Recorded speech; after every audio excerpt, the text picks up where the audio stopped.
Welcome to TDOT Funding 101 class. You don't need paper or pencil, just 3 buckets. The first bucket will be filled with what we receive as federal funds that come from the United States government. This money is made up of mainly gas and diesel collections from Tennessee, plus federal general fund infusions. The second is state funds, which is money that comes from the user fees.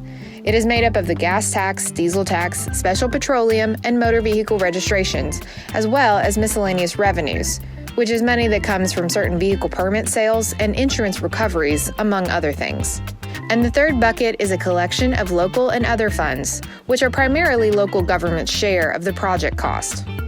Back to bucket number 1. Federal funds come from 3 agencies: the Federal Highway Administration, FHWA, the Federal Aviation Administration, FAA, and the Federal Transit Administration, FTA.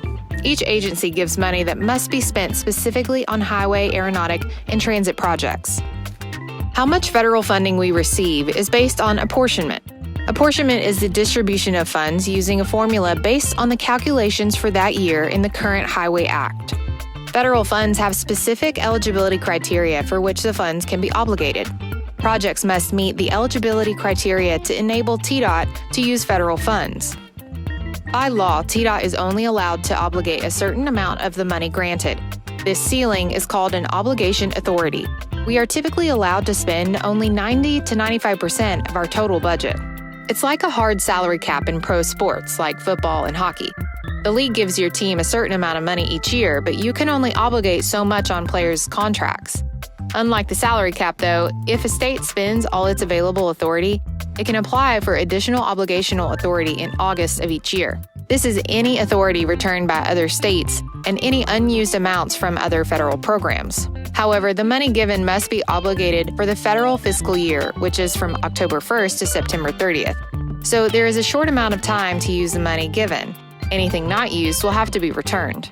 We at TDOT always try to maximize the amount we can request. So far, we have averaged receiving an additional $57 million over the last 3 years. For the state funding bucket, TDOT receives money from highway user fees, which are dedicated state funds by law on gas, diesel, special petroleum, and vehicle registration.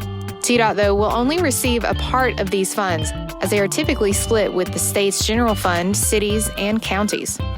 There is also money that comes from permit sales for overweight, overdimensional vehicles, insurance recovery on damages to state property, outdoor advertising, GPS, GNSS network licenses, sale of equipment property, and rental agreements, among other things.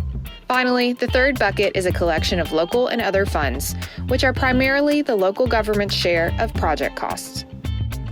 Now that we know what each bucket brings, let's add them together, and that is our total budget for the year. Class dismissed.